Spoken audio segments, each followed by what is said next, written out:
Punctuation and capitalisation. এই লেসনটি আমরা অনেক শিক্ষার্থীরা খুব গুরুত্ব সহকারে দেখি না, যার ফলে পরীক্ষার হলে গিয়ে আমাদেরকে অনেকটা অনুমান নির্ভর কল্পনাপ্রসূত উত্তর লিখতে হয়, যেখানে আমাদের পূর্ণাঙ্গ নাম্বার পাওয়াতে একটা বাধা হয়ে দাঁড়ায়।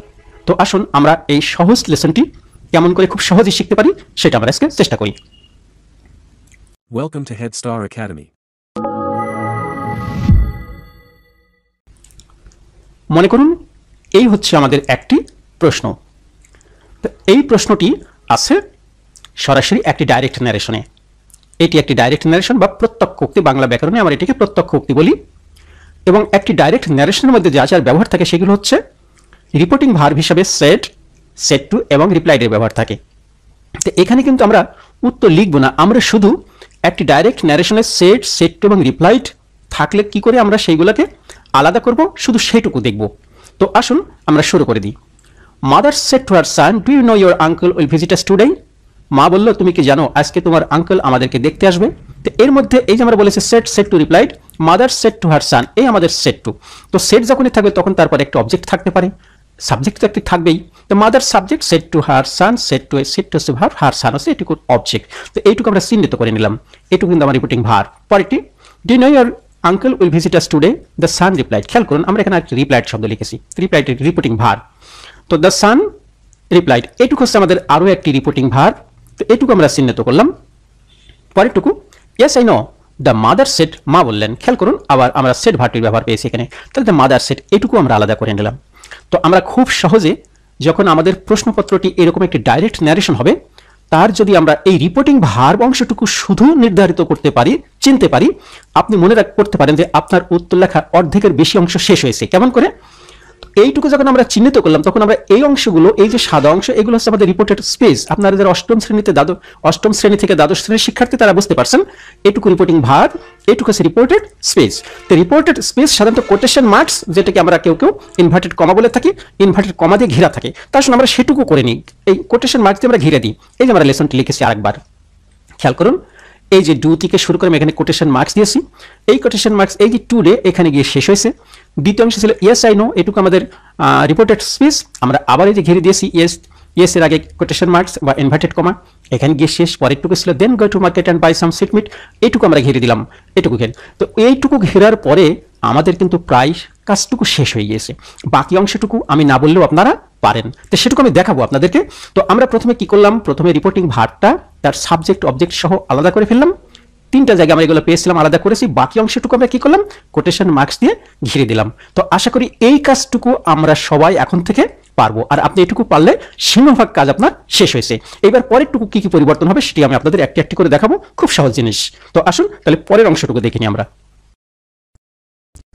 এটি হচ্ছে আমাদের লেসন, যেই লেসনটিতে আমরা এইমাত্র এই যে রিপোর্টিং ভার্ব অংশ এটুকু আলাদা করেছি, এবার এবং এই যে রিপোর্টেড স্পিচ অংশটি এটুকু আমরা কোটেশন মার্কস দিয়ে ঘিরে দিয়েছি। আমরা কোনো কাজই করিনি, ছোট্ট দুটি কাজ করেছি মাত্র। আর এই ছোট্ট দুটি কাজ আমাদের বাকি কাজটুকু করতে সহযোগিতা করবে। কেমন করে? এবার আমরা শুরু করি আসুন। আমরা কেনা জানি যে সেন্টেন্সের শুরুতে বড় হাতের অক্ষর লিখতে হয়, তাহলে আমরা শুরু করলাম বড় হাতের অক্ষর দিয়ে। এমওটিএইচ ইয়ার মাদার সেড টু হার সান, আমরা সবটুকু লিখেছি। আমাদের রিপোর্টিং ভার্বটা যখন এরকম আগে বসবে, অর্থাৎ সেড অংশ, সেড টু অংশ, রিপ্লাইড অংশ যখন আগে বসে তখন তারপরে একটি কমা দিতে হয়। আমি এখানে একটি কমা দিলাম। কমা দেওয়ার পরে আমরা এই অংশটুকু যে কোটেশন মার্কস অলরেডি দিয়েছি, তাহলে আমরা কোটেশন মার্কসটা বসিয়ে দিই।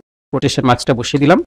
কোটেশন মার্কসটা বসিয়ে দেওয়ার পরে কোটেশন মার্কসের মধ্যে সর্বদাই বড় হাতের অক্ষর দিয়ে শুরু করতে হয়। আমি বড় হাতে দিয়ে দিয়েছি। Do you know your uncle will visit us today, এই পর্যন্ত আমরা লিখেছি। লেখার পরে এখানে কোটেশন মার্কস কিন্তু আমরা দিয়েছি, কিন্তু এখানে আমাদের একটি চিহ্ন বসবে। তো সেটি কি? এই যে আমাদের বাক্যটি অক্সিলারি ভার্ব দিয়ে শুরু হয়েছে, আমরা এখানে যে অক্সিলারি ভার্ব দিয়ে শুরু করলাম তার অর্থ এটি একটি প্রশ্ন। তো এইখানে আমাদেরকে একটি প্রশ্ন চিহ্ন বসাতে হবে। তাহলে আমরা একটা প্রশ্ন চিহ্ন বসিয়ে তারপরে এই যে আগের একটু কাজ করে রেখেছি, কি কাজ করেছি, কোটেশন মার্কসটা আমরা এটি বসিয়ে দিলাম। কোটেশন মার্কস, একটি বাক্যের কাজ শেষ। এবার আমরা এখান থেকে শুরু করবো। এটি আমাদের বাক্যের শুরু, দ্য সান রিপ্লাইড। এটি বাক্যের শুরু হলে শুরুতে কোন হাতের অক্ষর লিখবো আমরা এইমাত্র বলেছি, আমরা সবাই আগে থেকেও জানি। দা বড় হাতে টি দিয়েছি, দ্য সান রিপ্লাইড লিখলাম, দ্য সান রিপ্লাইড।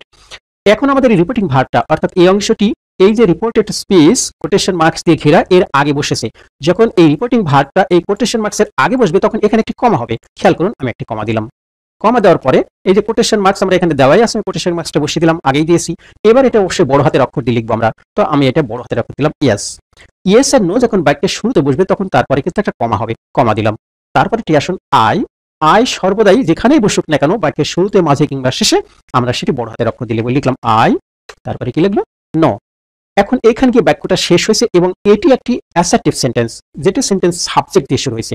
অ্যাসার্টিভ সেন্টেন্সের শেষে সর্বদাই কি বসে, একটি ফুল স্টপ বসে। আমরা ফুল স্টপটি দিলাম, আর যে কোটেশন মার্কসটা আমরা আগেই দিয়ে রেখেছি আমরা কোটেশন মার্কসটি বসিয়ে দিলাম। এবার আসুন আবার বাক্য শুরু হয়েছে দ্য মাদার সেড, এটুকু আমাদের reporting verb.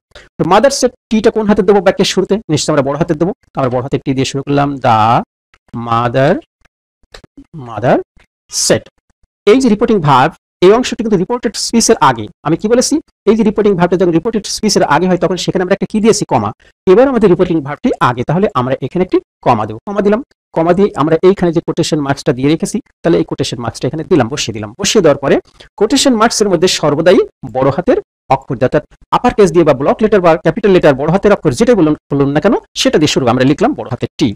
T then go to market and buy some sweetmeat. এখানে বাক্য গিয়ে শেষ হয়েছে। তো বাক্য যখন এখানে গিয়ে শেষ হবে তখন বাক্যের শেষে, এটি যেহেতু ইম্পারেটিভ সেন্টেন্স সরাসরি ভার্ব দিয়ে শুরু হয়েছে, বাক্যের শেষে আমরা একটি ফুল স্টপ দেবো। আর এখানে একটা কোটেশন মার্কস কি আমরা কি আগে দিই নাই, কোটেশন মার্ক এখানে শুরু হয়েছিল, এখানে একটা কোটেশন মার্কস দেওয়ার কথা ছিল, আমরা যদি না দিয়ে থাকি তাহলে আমরা এখন সেই ফুল স্টপটি দেবো। দেওয়ার পরে আমরা এই কোটেশন মার্কস দিয়ে শেষ করে দিলাম। তো একেবারেই একটি সহজ লেসন। 4টি 5টি লেসন যদি আপনারা প্র্যাকটিস করেন আমার বিশ্বাস পাংচুয়েশন মার্কস আপনাদের আর কোনো সমস্যা থাকবে না।